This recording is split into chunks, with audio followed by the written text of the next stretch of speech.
Greater Noida में बसे एक छोटे से गांव सुनपुरा में सन 2016 से संचालित है संस्थानम अभय दानम, एक ऐसी संस्था जिसमें मूक प्राणी एवं असहाय पशु पक्षियों के पालन पोषण से लेकर चिकित्सा तक की उत्तम व्यवस्था की जाती है। संस्था में उपस्थित चिकित्सक एवं अन्य सदस्य दिल्ली एनसीआर एवं अनेक क्षेत्रों से 24 घंटे असहाय पशु पक्षियों का रेस्क्यू कर जीवन दान देने का नेक कार्य कर रहे हैं। संस्था में ज्ञान दानम गुरुकुल भी चलाया जा रहा है, जहां छोटे बच्चों को लौकिक शिक्षा के साथ जैन धर्म एवं जीवन उपयोगी संस्कार भी दिए जा रहे हैं। शिक्षा ही नहीं बल्कि बच्चों के रहने एवं खाने की भी निःशुल्क व्यवस्था की जाती है। इनके साथ ही संस्थान में औषधानम आयुर्वेदिक एवं प्राकृतिक चिकित्सा केंद्र में चिकित्सकों के परामर्श से लोगों का उपचार निःशुल्क किया जाता है। संस्था में हथकरघा एवं हस्तशिल्प प्रशिक्षण केंद्र भी संचालित है, जिसमें युवाओं को विभिन्न कलाओं का निःशुल्क प्रशिक्षण प्रदान किया जा रहा है। सन 2017 में इस परिसर में श्री दिगंबर जैन मंदिर की स्थापना भी की गई, जहां अरिहंतगिरी तमिलनाडु से लाई गई मूलनायक भगवान शांतिनाथ की मनोहारी प्रतिमा लगभग 500 वर्ष प्राचीन है। प्रतिमा इतनी निराली है कि हर कोई इन पर मोहित हो जाता है। मंदिर जी में प्रतिदिन प्रभु का अभिषेक, शांति धारा एवं पूजन होता है। वर्तमान में पशुजन्य दुग्ध पदार्थ क्रूरता मुक्त न होने के कारण यहाँ अभिषेक हेतु वनस्पति जन्य विकल्पों जैसे कि नारियल जल, पुष्प एवं फलों के रसों का प्रयोग किया जाता है। क्षेत्र पर हस्तलिखित पांडुलिपि संग्रहालय, जैन वीगन ऑर्गेनिक भोजनालय, गुरुकुल निर्माण का कार्य निरंतर चल रहा है। यदि आप भी ऐसे मनमोहक स्थान संस्थानम अभयदानम के किसी भी कार्य एवं क्षेत्र में सहयोग देना चाहते हैं तो संपर्क करें 9868356946 9329322040। आचार्य श्री उमा स्वामी विरचित तत्वार्थ सूत्र पाठशाला। मंगल आशीर्वाद परम पूज्य आचार्य श्री 108 श्रुत सागर जी महाराज, परम पूज्य आचार्य श्री 108 प्रमुख सागर जी महाराज। प्रेरणा स्रोत परम पूज्य मुनि श्री 108 प्रणम्य सागर जी महाराज एवं परम पूज्य पाठशाला प्रणेता मुनि श्री 108 हनुमान सागर जी महाराज। नमन करता स्वर्गीय श्री उमाशंकर जैन गाजियाबाद वाले।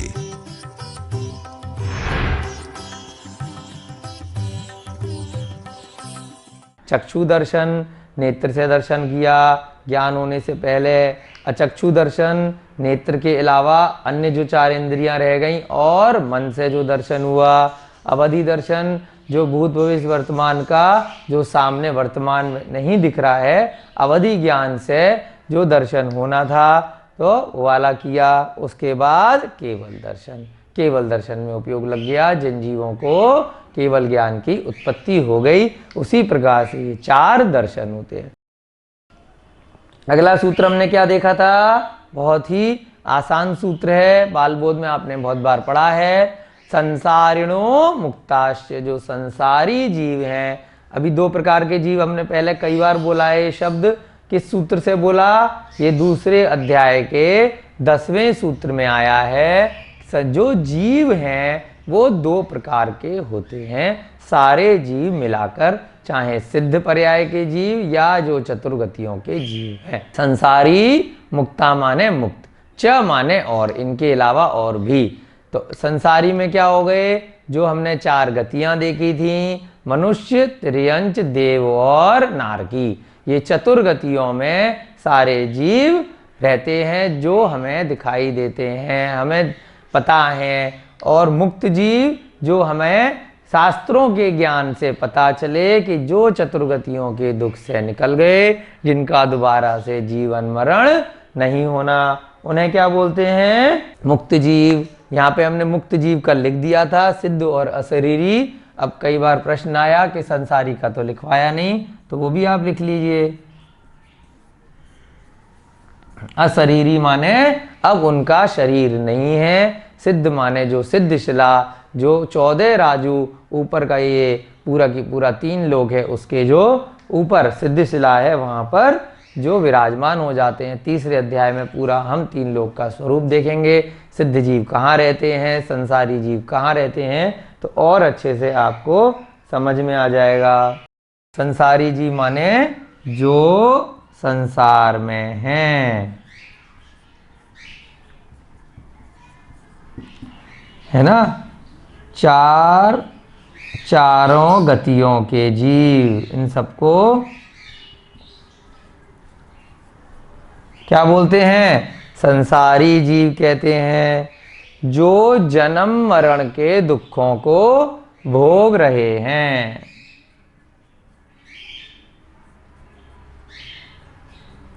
बहुत दुख होता है जन्म में और मरण में। हमें बहुत अच्छा लगता है किसी जीव का जन्म हुआ, है ना, और मरण पे दुख होता है, लेकिन वास्तव में जन्म भी एक दुख है। इससे मुक्ति मिलेगी तभी ये चक्र समाप्त होगा।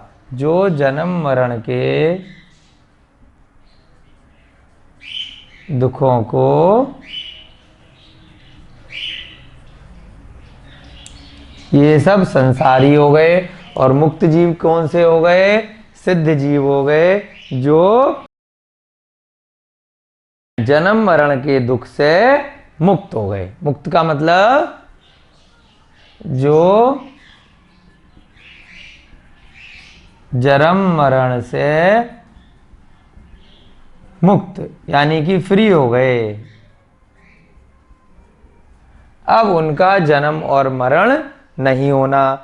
च में लिया कथनचित, ये जो हमारे अरिहंत भगवान हैं, जिनको केवल ज्ञान हो गया परंतु अभी आयु कर्म शेष है, जिसकी वजह से जो 4 अघातीय कर्म है कुछ समय बचे हुए हैं।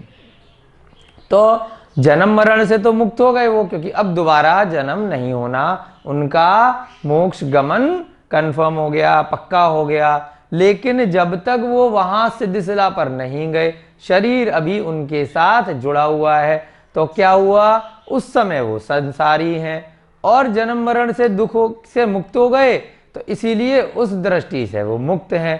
तो इसीलिए आचार्य महाराजों ने च में व्याख्या की कि ये ना मुक्त श्रेणी में आए और ना संसारी में आए, अभी बीच की श्रेणी में है कुछ समय के लिए। जैसे ही उनका आयु कर्म के साथ में 4 अघातीय कर्म का नाश होगा, वो सिद्धशिला में पहुंच जाएंगे। और अभी जब तक वो समोसरण इत्यादि के माध्यम से जो प्रवचन इत्यादि दे रहे हैं या अपनी ध्यान अवस्था में स्थित हैं, ऐसे केवली भगवान, ऐसे अरिहंत परमेष्ठी भगवान कैसे हो गए? सिद्ध अवस्था से पहले तक संसारी हैं, लेकिन जन्म मरण के से वो मुक्त हो गए। ये भी मुक्त हो गए और ये भी मुक्त हो गए, तो दोनों मुक्त हैं जन्म मरण से, सिद्ध भी और अरिहंत परमेष्ठी भी। तो इसलिए उनको च में अलग से व्याख्या करी। अब हम आगे के सूत्र पढ़ेंगे, बहुत ही आसान सूत्र हैं, ज़्यादा दिमाग नहीं लगाना है। बाकी के सूत्रों में जो भावों में अपन को समझने में थोड़ी कठिनाई हो रही थी, यहाँ पर ये वाले सूत्र बहुत ही आसान सूत्र आ रहे हैं। दूसरा जो अध्याय है, शुरू के जो 5, 6, 7 सूत्र हैं, वही थोड़े से समझने वाले हैं, जिसमें हमारे मन का उपयोग थोड़ा सा ज़्यादा लगता है। भावों की जब चर्चा होती है आत्मा की, उसके इसलिए वो बहुत हमने डिटेल में एक दिन में एक ही सूत्र लिया, आपने देखा होगा। कल छोटे छोटे सूत्र थे, 4-5 सूत्र एक साथ हो गए। अब जितने भी सूत्र सारे दूसरे अध्याय में हैं, बहुत आसान हैं, बहुत इंटरेस्टिंग हैं और आपको बहुत अच्छे से समझ में आएंगे। और इनको समझने के बाद जब आपने तत्वार सूत्र पूरा कर लेंगे, तो संसार को देखने की आपकी दृष्टि ही बदल जाएगी।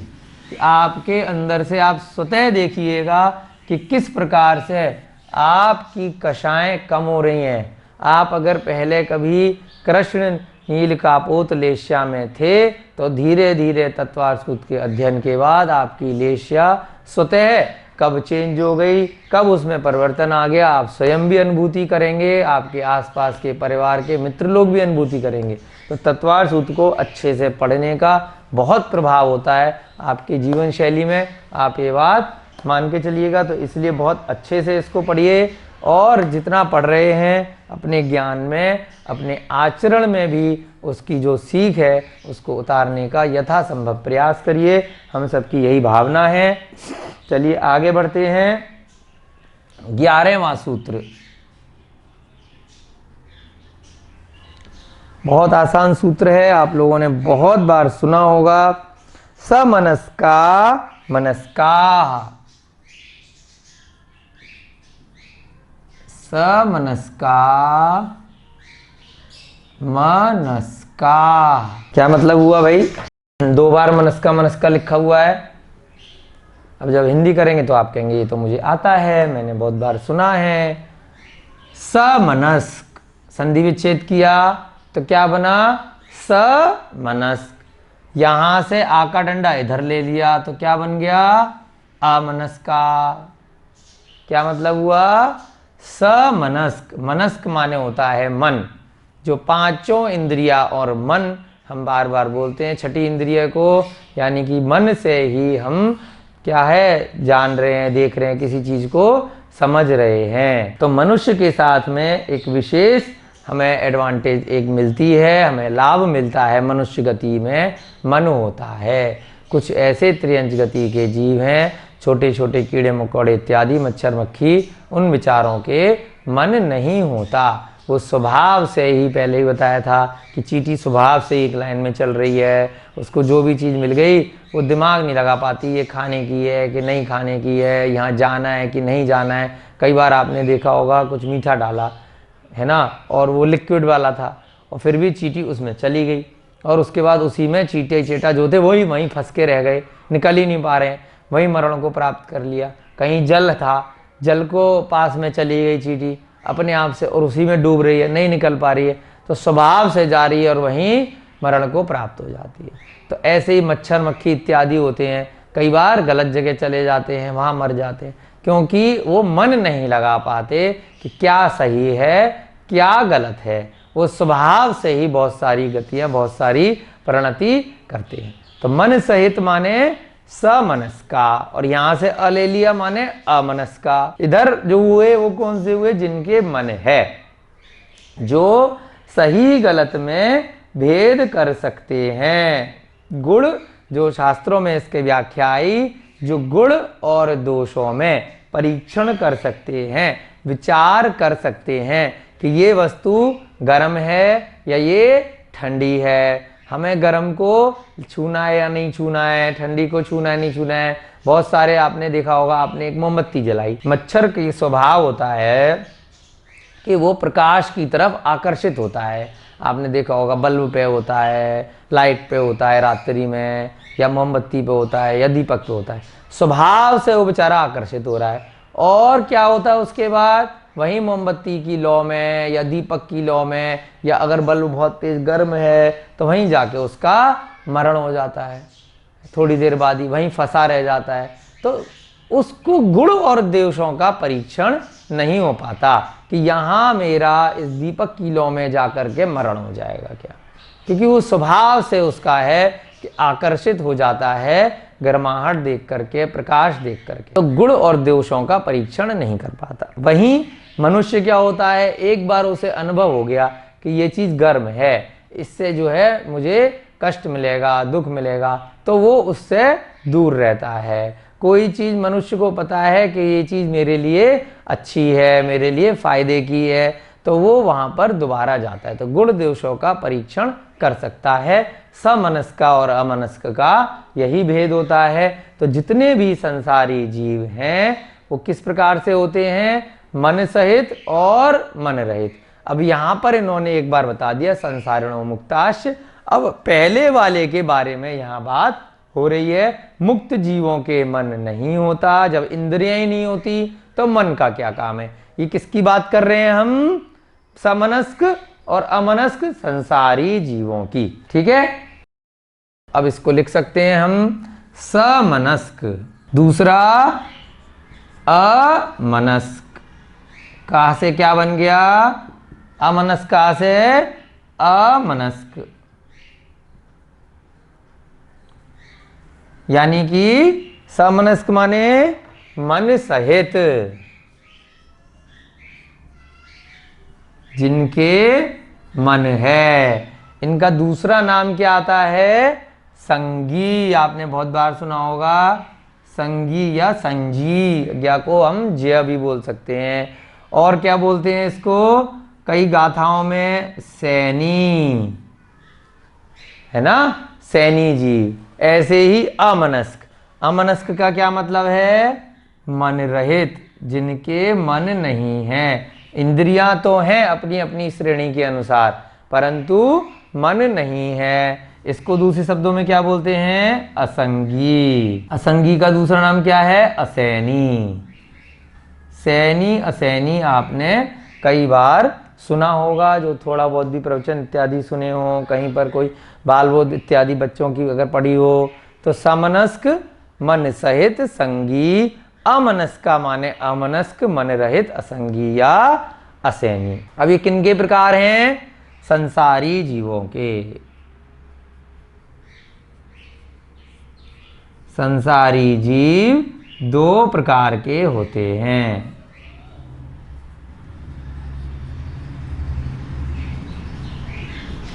ठीक है, मुक्त जीव की यहाँ पे बात नहीं कर रहे, क्योंकि पहला था संसारिणों, तो अब संसारी जीव की चर्चा होगी, मुक्त की बाद में करेंगे।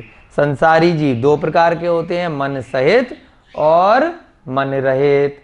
अब मन सहित का मतलब क्या है? जो गुण और दोषों में भेद कर सकते हैं, विचार कर सकते हैं, वो थोड़े श्रेष्ठ होते हैं। जो समझा जाता है वो मन से ही समझा जाता है। प्राकृतिक वातावरण में स्थित है। यहाँ बहुत सुंदर हसमुख प्रतिमा है नेमिनाथ भगवान की, मुनीश्वरनाथ भगवान की, कि दर्शन करके मन प्रफुल्लित हो जाता है। यहाँ पे गौशाला चल रही है, पशु पक्षियों के लिए प्राकृतिक वातावरण है और खाने की भी यहाँ उत्तम व्यवस्था है। बहुत ही अच्छा लगा, बार बार आने का मन कर रहा है। तीर्थंकर लेनी आना चाहिए। सभी जैन बंधु यहाँ पधारे और दर्शन करके अपने आप को कृतार्थ माने, धन्य माने। नदी के अंदर से ये प्रतिमा निकली है, ये पूरा मंदिर नदी में से निकला है। आप सभी को यहाँ के दर्शन करने चाहिए और जरूर से आना चाहिए। यहाँ पे गौशाला और हथकरघा का काम भी चलता है और बहुत ही अतिशयकारी प्रतिमा है, बहुत ही सुंदर, जिसको देखते ही मन ऐसा करता है कि बार बार यहाँ मंदिर आए और बार बार दर्शन करें। प्रतिमा इतनी अतिशयकारी है कि दोबारा वापस मंदिर फिर दर्शन करने आए हम लोग। आचार्य श्री उमा स्वामी विरचित तत्वार्थ सूत्र पाठशाला। मंगल आशीर्वाद परम पूज्य आचार्य श्री 108 श्रुत सागर जी महाराज, परम पूज्य आचार्य श्री 108 प्रमुख सागर जी महाराज। प्रेरणा स्रोत परम पूज्य मुनि श्री 108 प्रणम्य सागर जी महाराज एवं परम पूज्य पाठशाला प्रणेता मुनि श्री 108 अनुमान सागर जी महाराज। नमन करता स्वर्गीय श्री उमाशंकर जैन गाजियाबाद वाले। प्रायोजक ज्ञान दानम गुरुकुल।